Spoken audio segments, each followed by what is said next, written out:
Ons groet julle weer die hawe in Napier, waar orkas kom kuier het. Dis 'n familie, pappa, mamma en 2 babietjies.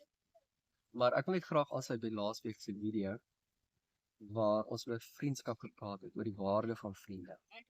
Een van die kykers het toe vir my 'n stukkie gestuur oor die vriendskap van Dawid en Jonathan. En dis baie wonderlik, julle kan dit gaan lees oor hoe Jonathan vir Dawid gehelp het om Absalom doodmaak, om dit nou vry te spring.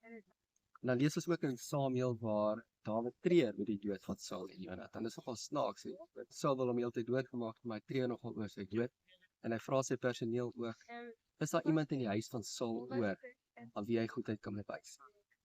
Hulle bring toe Sabi, die oppasser van Jonathan, wat sy kinders opgepas het na hom toe. En sy vertel van ja, daar is 'n kind, Mefiboset. Julle sal onthou in die verhaal, toe sy van Jonathan se dood gehoor het sy uit die paleis uit gevlug, het hom geval, en die kind het gebreklik. En so bring hulle vir Mefiboset voor Dawid. En hy sê vir Dawid, ek is die dienaar. Dawid sê vir hom, nee, moenie worry, ek gaan al jou oupa se grond in jou terug besorg. En van nou af eet jy aan tafel in die paleis gebly. En is dit nie 'n wonderlike verhaal van 'n bewys van loyaliteit teenoor 'n vriend wat Dawid nog dit aan hom doen nie. En daai dink aan 'n verskil in generasies maak. Ek is 'n getuienis van 'n Dawid. En al die Dawids in ons lewens, ons sê vir julle dankie sê. En mag julle altyd goed doen.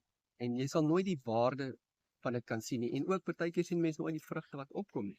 Soos in die week daar my ma my en sê die olyfboom wat ons agtergelaat het in Suid-Afrika is vol olywe. Ons het hom 2,5 jaar laas gesien. So ons het nooit die vrugte self gesien. Maar ander mense kan die vrugte waardeer.